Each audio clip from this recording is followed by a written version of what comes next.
Good day, everyone. Welcome to our lecture today. Today we're talking mood boards. We're talking mood boards today. Yeah, the point of departure, though, will be, before we discuss our mood boards, point of departure will be our last submission for last FA3 assessment, where we were pitching our projects. Yeah, going forward, we are now heading towards our S1, which will be final assessment for this year, that will push you out of this diploma course and into the working world of filmmaking. So by now you should have mastered most of elements that are required for you to become filmmakers. Now, this is your last assessment where you're going to produce a short fiction film. Yeah. Let me just reflect on your last submission and what you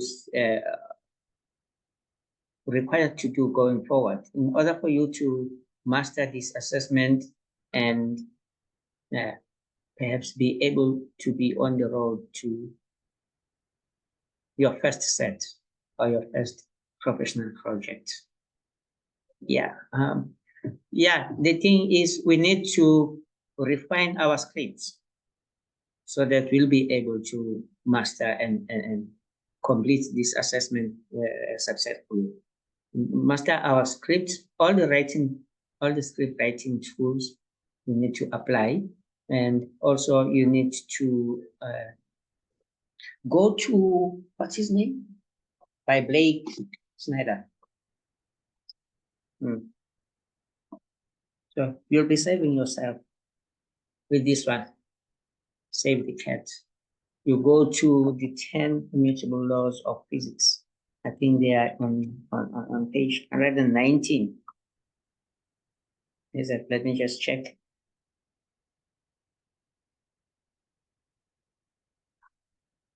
Yes. Yeah, chapter 6. Go through this one. Chapter 6.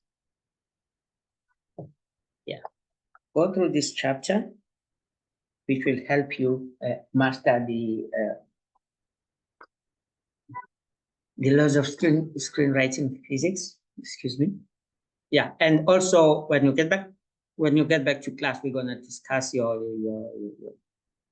script so that you will produce a sound body of work during this assessment. Yeah, we're talking mood boards. For you to be able to design or draft or create a mood board, you need to be able to break down your scripts. That we will speak when you get into class, which I encourage, because this is the last bit of your final year. So you need to be frequent and be fluent in your attendance so that you don't miss out a single bit of your lectures, because we don't want you to go out there and don't know what to do and how to do it because you missed some classes. Yes, some people say, film school is a waste of time. The thing is, there's no such thing. You need to learn, constantly learning, because there are some things that you don't get out there that you get in from the film school. Because what some film professionals say is that talent is born. Talent is born, and professionals or masters are made. So you can have your natural talent, but your talent must be nurtured by the masters in the industry, by the professionals of the industries, and give them and give you some account of their expertise and how to do these things professionally. Yeah, so we're gonna You're gonna go through save the cats on chapter 6, and then we're gonna also go through the script breakdown and go through all the the production paperwork, and also the budget as well. Because yeah, people used to shout a no budget film, which I totally disagree. I don't like people say no budget film, because if you say it's a no budget film, that will encourage you not to study or to master how to create a budget for the film. Because if it's a no budget film, it can never be a no budget film in the true sense of the word no budget, because time is money. People sacrificing their time to be on set with you on your so-called no budget film. You need to somehow assign some figures into that no budget, so that you will know exactly that if ever you were to apply for funding, or perhaps you were given funding, how much you could have allocated for such a particular item, like your locations, your travel, your meals, your stay at a location, if it's not close proximity to where you live, see, and transport, equipment hire. If you don't have your own equipment, you buy your accessories, your bulbs, your storage media and stuff like that. So it's in essence, there's no such thing as a no budget fund. Yeah, there's no such thing as that. So we have to just extract it from our vocabulary if we want to be successful in this industry. Whatever you know, if even if you're not paying for stuff, but you have to assign some X amount to that firm. But because even when you pitch, if you pitch your firm to someone, or perhaps you are a distributor for that matter, you say you have a finished product, you pitch it to a distributor, you must be able to say more or less how much it costs. So, but to say no budget, for me, it's shooting yourself in the foot, because I might want to say, okay, I can help you out selling with representing with your no budget firm, and I might not give you any royalties. See, because it's a no budget, it's a free flow, right? Okay, yeah, right. So for going forward, before I get deeper into this, we have, I think you would have to go to Core Campus for this one. I cannot discuss it here. This one here, the mood board. The mood board. Please go through Core Campus and go through the mood board slides. They are there in your Core Campus. Yeah, but here we're just gonna discuss these things orally. Yeah, without showing you the mood board. Mood board is always there on Core Campus for you too. Yes, thank you. But however, the point of departure, yeah, this is the second point of departure. The mood board. What is the mood board? The mood board, it gives you some themes and elements and how you envisage executing the vision of the director, or perhaps it's a visual presentation of your firm. This is used across different industries, from your fashion, footwear, your advertising, your music videos, the firm, etc., and stuff like that. So it's a visual representation. How do you view this product as this project as a completed product? If you remember anything on your mood board, the color palette. So you also must include the color palette.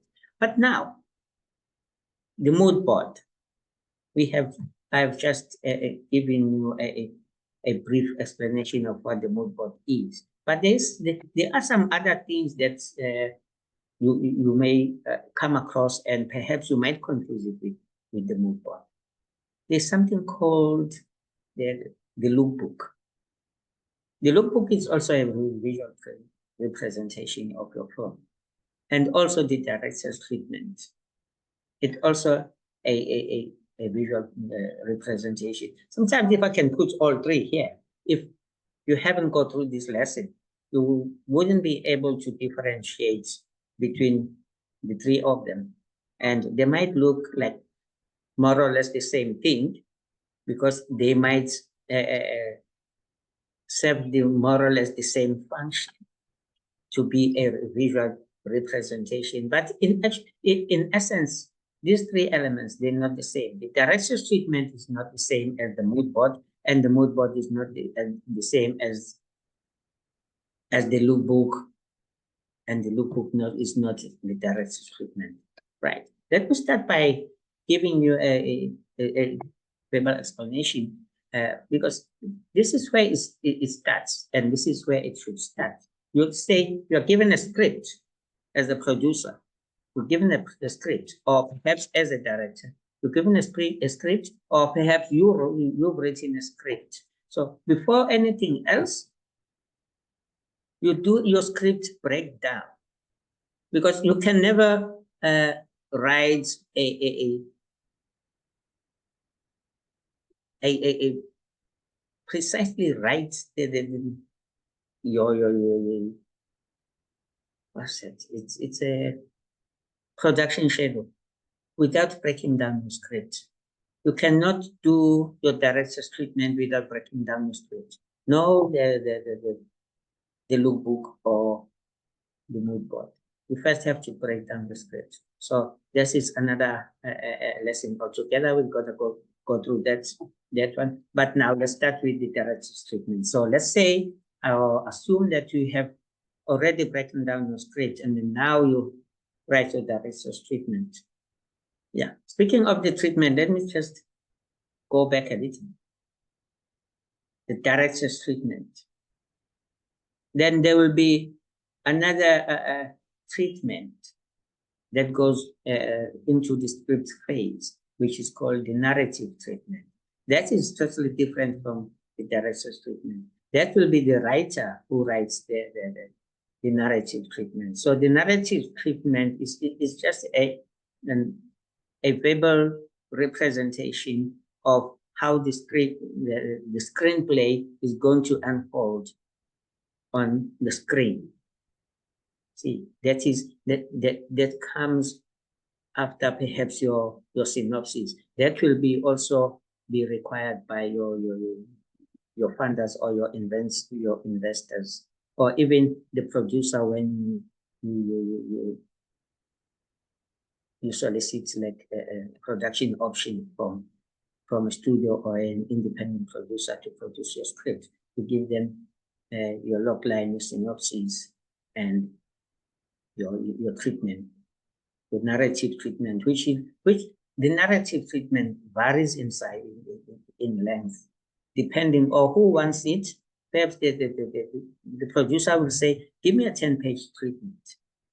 Then you must write a 10-page treatment. Or if you're applying for distribution, the distributor may ask for like 10, 20, 12, whatever length they want. So you must always be available to adjust your narrative treatment. But now we have also the director's treatment. The director's treatment is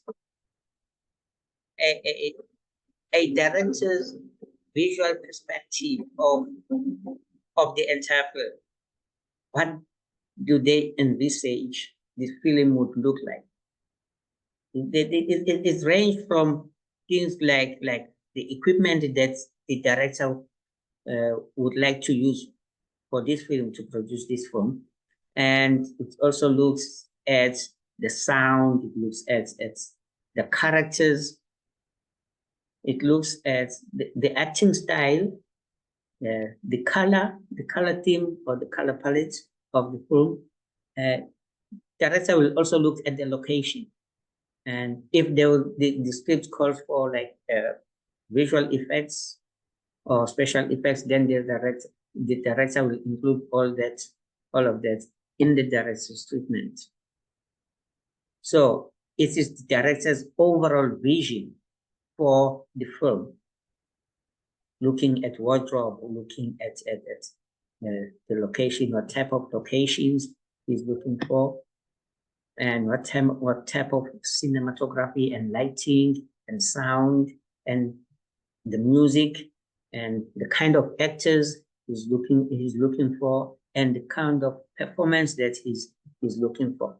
All that is included in the director's treatment. Then that director's treatment will be communicated to the heads of department, like your makeup, your camera department, your art department, your wardrobe department, and all those people, then your location scout, your location manager, stuff like that.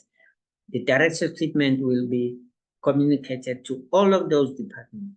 Then those departments now will start doing a mood board. That will be to communicate how that department wishes to execute the director's vision for this movie. So your production design will have a mood board for his department that will communicate to the director's treatment. That will all come into, the director will call a production meeting with all his head of department, with all his HODs, to discuss and to explain to them his director's treatment before they can do their mood boards, right? So the lookbook. The lookbook will show more or less how the finished product would look like. The mood board is a representative or is representing what we would be doing in order to achieve this look, this theme. And the lookbook is like the finished product that says, this is what we've done. See, you see, that's where the difference is. But let me just show you some videos where we can have a look at what we are talking about here. Yeah, we are looking at what we are talking about here. These are just short videos. These are just short videos. Let me just where's my things now? Yeah, we are here. Okay. Let's just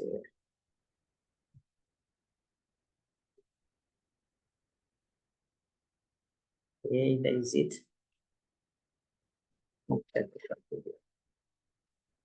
Let me help you here.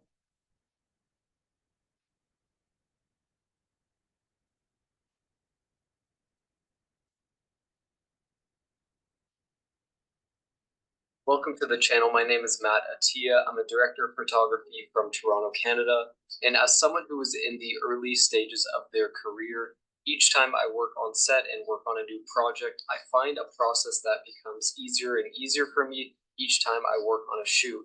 I'm going to show an example of a spec project that I shot and directed, and I'm also going to talk a little bit more about the pre-production process for that and how I got my ideas down onto paper and into a treatment. I really try to dial in things in the pre-production phase. That way I can get everyone involved on the exact same page as me, and we all have the same idea of how things are going to look and how things are going to feel. Step number 1, coming up with the idea.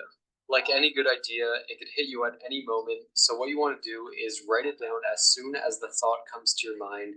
That way you won't forget it, and you can always iron out the details later. Now, the idea hit me as I was driving, and I used Siri to record myself doing a voice memo saying something along the lines of wallet aging over time, Varsity Brown, which is the brand, lighting changes, set changes, something very simple. And I knew from there that was a good starting point, and I can expand on that when I get home. So thinking of all that, that was the general idea of things, considering the restrictions I had in place, like time, money, and crew.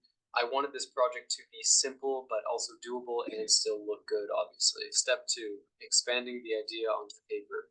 So with all my ideas down in point form, what I would do from there is create something that would actually make sense for other people to read, like the brand and the other people involved. So that way they can actually understand the idea and the vision that I was going for here. So rather than sending a boring email attaching the reference photos I had and the idea just written out in the email, what I did was create a director's treatment / visual lookbook, attaching some references in there and making things look a little bit better than just sending off a boring email with all that stuff. I pulled stills from ShotDeck and Vimeo to help best convey the look and visual style I was going for. Step 3, pre-production. We had a few Zoom calls before the shoot where we would discuss ideas and bounce more ideas off of each other, as well as discussing things like the color palette for each set change, and I would also show Lily some more reference frames that I had in mind. From there, I created lighting diagrams and an equipment list so I can help get the ideas out of my head and onto paper so the shoot can run more smoothly. That is just a quick look into my pre-production process, where I get an idea out of my head onto paper, and briefly how I collaborate with others. Obviously, this process is different depending on the scale of things, but I think this is a good starting point for some people, and I think hopefully you can take something away from this video. Thank you for watching, and if you haven't subscribed yet, subscribe. There will definitely be more content like this. Yeah, thank you, folks. Yeah, that is okay, yeah, got it. Yeah. Thank you, guys. This was a short video describing how this guy went about doing his director treatment. You see, what I've said, it involves everyone, all the crew members, so that they can be able to see his vision, and then they can communicate how they're gonna execute his vision to him as a director. But unfortunately for him, or fortunately for him, he is the director as well as the cinematographer in this project. Yeah, it was a small project, so he was wearing like 2 hats at the same time. Yeah. So now let's move into our next video. Our next video is how to create a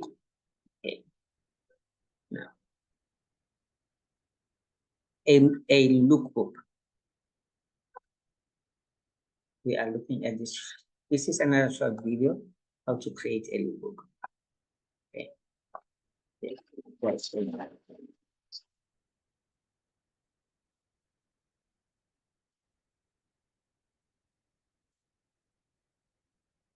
So I go into this and I am working with the director to create this lookbook. On this last film I did for Netflix, Holiday, I literally went through the lookbook and did it so systematic, like this is what Christmas is going to look like. This is what St. Patrick is going to look like. This is what Cinco de Mayo. So everyone saw the tones that were going to be being pushed into the room, and then it educates everything from what the people are wearing, what the production designer is going to paint on the walls, everything. You know, the most difficult thing we do as cinematographers is communicating the vision, right? And what we're talking about now is communicating a vision that protects your image all the way through the final post process. And I've talked a lot about how I unite all the teams, so we're all, you know, firing on 12 cylinders, and we're making one movie, not 20 different movies. Now, where do we find these images? Where do we search for these images? Well, there's obviously online. You can go online and you can find these images. You can go to creative online services like ShotDeck.com is a brand new one that just came out, and it has all these incredible cinematographers that have shared There's stills on there that you can use as reference and inspiration. And then there's, I'm always grabbing imagery. I'm on Instagram, social media. I'm looking through all this stuff. So I'm always looking at different things to go after. Now let's look at the categories that you would want to put in your lookbook. You got the mood, you got your tone, you got your lighting, and you got your composition. And I usually put those in headers. And these are things that basically start the conversation. What would be the difference between the mood and tone? So mood is more of an emotion, okay? That's what I'm looking for, is what is the emotion in that photograph? That would be the mood, okay? And then the tone is color, and then I do, like I said, I add some lighting. So this lookbook, this is for Rim of the World. So this is the ISS. This is how it all starts.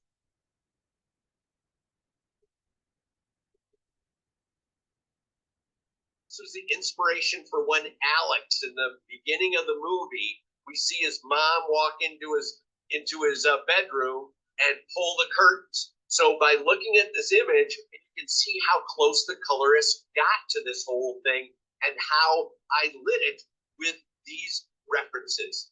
This is when they go to camp. This is what the Rim of the World camp wanted to feel like.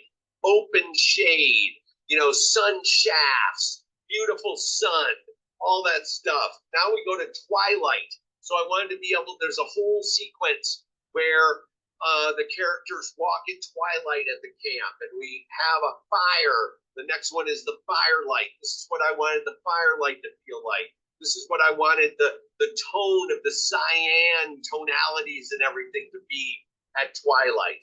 When the aliens invade up at the Rim of the World camp that's at 10,000 elevation, it's got this kind of almost took reference from a lot of fires.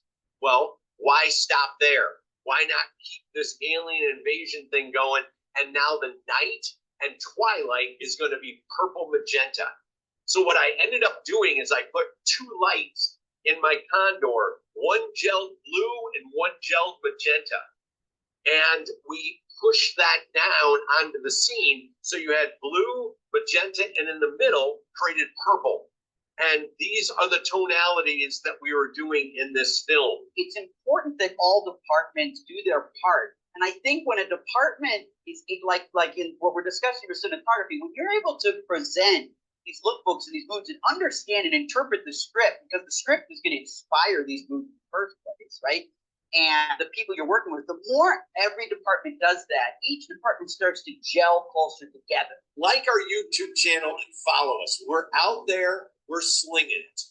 We're sharing the knowledge. I have the passion. Okay, thank you, folks. This is it for this video here, and there will be another one. Now, with the mood boards, we're moving on to the mood boards. Without further ado, let's get to the mood boards and see what does that entails and what does that takes us to. Okay, yeah, let's get into this one. Episode 95. What are we going to do with episode 100? Ep 95, take 1. Today's video is going to be something very important. It's about developing a style through mood boards and references, and this is something you do very, very early on in the pre-production process. In fact, it's probably one of the first questions that I would say you would ask a director. What sort of references do you have for this film, for this music video, for whatever you're doing? It's a very important question, and as a director, you should probably be prepared with references because your DP is going to want them. Now, I've been on jobs where there hasn't been a solid mood board or any sort of reference, and it has been very difficult to work out what the director wants exactly. These sort of communication lines are really, really important to the production process, so it's very important to foster that in pre-production. Now, most directors I've worked with actually have written director's treatments, have references and everything ready, and that's most likely done in the first meeting. Everything's crystal clear, and then from there we start a discussion and a back and forth about how to achieve that look. Now, depending on what sort of project it is, you can do one mood board, you can do multiple mood boards, you can do mood boards per character, per scene, per location. It's up to you. One TV series that I worked on, the DP actually created mood boards per character, and she even handed it out to the camera crew. So the camera department inside the truck, we had pinned on the board all of these different mood boards for all of these different characters. And it felt so special because we were a part of it as well. We weren't just the crew there to support, we were a part of bringing that style to life. And it was just a really nice thing for them to do. So once the director has discussed the style, the references, and themes, you can take all that and you can start to do your research. If you've got actual references like films or particular paintings or photos by a specific person, have a look at them, really study them, study the framing, study the lighting, study everything about it. If you're watching a movie or a short film, watch it multiple times. Make sure you watch it once so you understand what the story is, and then make sure you watch it again and again and again and soak up all of those little details. All of this research will give you the basis for your mood board, so it's very important to take time with this step. So you can take those notes and then you can start to further your research into that theme. You can look at other references that are very similar and bounce all of these ideas off the director. That's very important. You need to make sure that you're both on the same page about it. Your mood board might go through multiple stages. You might give it to the director and they might be like, no, that's not it. Scrap it, start again. You give them another one and they may like some of it, but not all of it. It's a process. Now, one of you lovely subscribers actually put me onto ShotDeck and I love it. Oh my God, it's changed my life. Thank you so much. ShotDeck is a great way to find different references. It basically has groups of images from almost every film you could think of. You can search by color, by location, by type of framing. You can search almost everything about a picture and you'll find what you're looking for. It's really handy. Now, when you're bouncing these ideas off the director, it's also a very, very good idea to include the production designer, the stylists, or the costume designers, anybody who is involved in that image creation. That is a super important detail right there. Not a lot of people think about it. They just think, oh, it's just between the DP and the director. No. Everybody who is involved in making that image possible needs to be there, needs to see something, needs to be involved in that collaboration process, especially when it comes to style. Because if your production designer isn't on the same page as you, isn't on the same page as the director, then you may have trouble getting a cohesive style. There are plenty of examples in cinema where a cohesive style just makes it all the better. Production design is a huge part of that. Then using that mood board that you've finalized and created with the help of everybody, you can then create your color palette. Now, the color palette is really important, especially if you're trying to do complementary colors with the production design or with the costume. That's an important factor to put in. Now, going through this research is a really helpful step in the pre-production process, and I'd highly recommend doing it on your next one. You'll see exactly what I mean. When you're prepared, you'll know exactly what's coming up, and you can follow that image, that creation, that idea from start to finish. Not only that, but it also helps you determine what's required in terms of equipment, set decoration, everything. It's all encompassing. So I urge you on your next production, don't just go, let's just shoot it. Actually put the work in the pre-production stage and think about exactly what you want. It's going to help with communication. It's going to help with everything. Anyway, I'm sure that was a very short video. So thank you very much for watching. I hope you enjoyed that video and I hope it wasn't too talking headsy. Anyway, thank you very much for watching. I'll see you later. Thank you very much, everyone, for watching this video. This was a very helpful video. And yeah, I think that's just about all, but I'm just going to share another video. Yeah, you've heard that she is also agreeing with everybody here that this is a very collaborative effort. So it must work as one oiled machine. So we can produce something solid, something exciting, and something unforgettable. Yeah. Okay, let me just do another one, which will be the last one that I'm going to do is, this is also very short, just like the one that we've been doing just now. It's also a mood board. I think this will be the last one.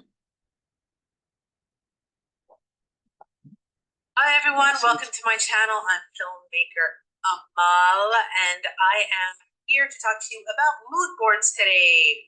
How you put a mood board together. I'm going to be using Canva, which is a website I suggested and recommended before.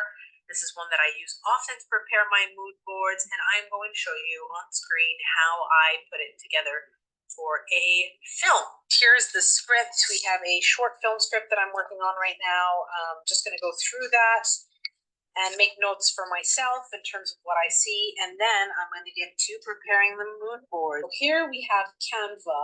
On the left-hand side, you can see some of the videos, some of the photos that I already uploaded. Anything that I like, anything that I see that might work for the film, what I do is I download it. This isn't, for anyone but myself and my crew. It's not going out anywhere in public. So, we need to kind of be mindful of what we do and how we do it. The thing is, it's easy for you to go off and get pictures yourself, except that it might take a bit more time. You might not find what you're looking for. Ideally, if you could do a photo shoot and take photos and the way you see it, that's great. But you need to be able to communicate to your crew. So the sooner you can do this, the better. Yeah, so I'm just looking up words that I think, or things that I think would work for me. Things that I see are key, are fundamental scenes within the film. For example, I like the feel of this. I like the woods in here. The first thing I'm going to do, actually, the first thing I like to do is I like to go get color palettes, and I find something that's close to what I want. For example, here, I like this one, except I don't like green. I don't like this beigey thing. So I'm going to go take it from someone else. So take this. I'm liking a lot of the browns. So this, for example, is brown. I tend to find that the color palettes that I choose are usually the same ones over and over again. There's a certain look or aesthetic that I like. And then what I do is I use this as sort of the starting point for my, so I'll take that and use that as the kind of start. Then I'll begin to add the images. So anything that I can think of that I see that I like, so loads of the woods in there. It just the whole point of the mood board is to give someone a vibe, like how you see the film. I would include images that are from the location. If you have that, if you don't, I would find a location that's close to it, because then you know the kind of look and feel. Towards the end of the film, there's like a kind of dead looking baby, which is always a bonus in horror films. So we're gonna do that. Here's a tip, and I don't know if many people do this or if it's just me. But when I'm preparing a mood board for a horror film, I tend to use black as a background just because it gives it a very dark feel. And even though this short film is a horror film and it's set during the day, I think it just really helps people, remind people that this is a horror film. So that's why I like having it in. And what a great thing is to have some comparables in there. So try and find a film, that you can compare to your short film, for example, and then use that. So for example, for me, let's just say Under the Shadow. I still don't know kind of what aesthetic I wanted to do, but like just to have a sense of what I can compare it to. So when someone sees an image, they remember that. Steal that. Though it's not 100% what I want. You also need to decide as a director what kind of camera you want to use when shooting this. And of course, I would consult with my director of photography, whoever that is. They obviously understand cameras more than I do. So it's important for me to get their point of view as well. The location that I had in my head that I really wanted is a friend of mine's flat, but her husband is sick and I'm not sure if we can shoot there. But in any case, I would love to just chat with her and see if she can maybe take some photos of the interior of her house. See, somebody looking at this would be like, why are you putting a boy in?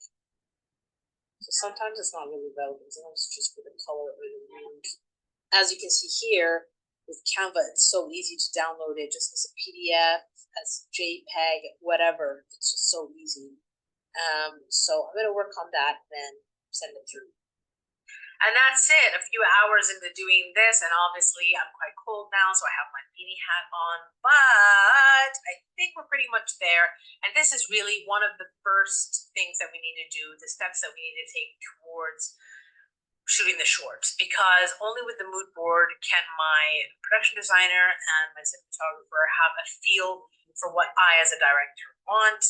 We get props and furniture and everything in line with the color palette, which we'll discuss. This is just a brief kind of thing, but it gives them an idea of my vision. Thanks so much for joining me this week, guys. I hope this was useful to you. Go prepare your mood boards. Take care. Till next time.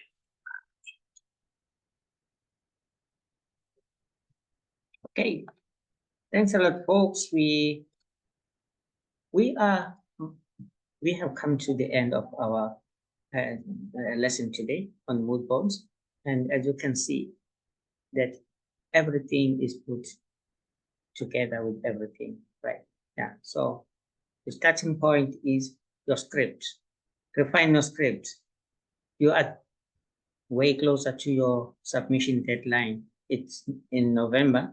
We are just at the beginning of October, and it might seem too far away, and then we must just want to relax. But the thing is, in this industry is work hard, hurry up and wait. See, sales that's the trick of the game, is you work hard, hurry up and wait for the submission date. So got to get your script up to scratch before everything else. So there is a back and forth kind of daunting task between us. Write your script, bring it to me, and we can develop it and refine it perfectly. Yeah, I'll give you some notes as I've done before, so that will guide you to where you need to be. Yeah, right. Your log line, your tagline, your synopsis, your treatment, everything. But get into the tendency of going an extra mile to doing everything that you would do for a professional production, even if it's not required for your assignment or for your assessment, even if it's not required, because in the long run, that will assist you going forward into crafting a solid body of work. So yeah, this is the tip I want to give you guys. When I was doing some training workshops for actors, this is what I used to say to them. To be a good actor, you don't just act, you react. Right. So now the second part is to be a good actor. When you're going for the audition, you get there and there's a panel of judges who judge your performance, so that they can see whether they can hire you for this role or not. And they used to say in the end, don't call us, we'll call you. Yeah. For them to call you, in the audition situation, you don't audition. When the people didn't understand what I was saying. In an audition situation, you don't audition, you perform. Then they will hire you. And when you are given an opportunity to perform, because you were hired at the audition, then at the performance, you do not perform, you audition. That's my philosophy around everything. So for you guys, as aspiring filmmakers, as filmmaking students, about to go out to the world, now you have a task to write your assignment or your assessment. In this assessment, for you to become a successful filmmaker, please just do yourself this favor. Do not write an assessment. Write for a production that you are going to produce professionally. Right. So in other words, forget about yourself being a student now. Tell yourself you are a filmmaker. You are producing a film, right? You're not applying for the funding now. You say, let's assume that you have already got the funding, and now you must produce this film. The film the script that is in front of you, right? So you must produce it. Okay. Do whatever is required for you to produce that film successfully, right? And that will be your resume, right? You do your professionally, do the professional production, everything must be professional, as if you are producing a film. You are producing as you are doing your CV, right? And when somebody have seen your portfolio and requires your resume, then when you do your resume, then you do the production, right? So it must be like vice versa. Okay. For the resume, do your production, and for the production, do the resume. Okay. Why I'm making this vice versa is for you to always be relevant, stay relevant, because your product is also your resume for the next job.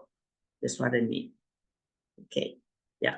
Okay, guys, let's wrap it up here for today.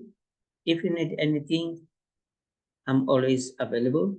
Just an email or a WhatsApp away. Okay, that's it for now. Get cracking with those mood boards, your scripts. Starting with your scripts and everything else, and we finish the job on time so that we submit on time before Call Campus closes. And remember, you are still in South Africa, you still have load shedding, right? Okay, and you still have those guys who steel cables, okay? And time is of the scarcity. Let's work hard now, okay? That's it for now. Till next time. Adios.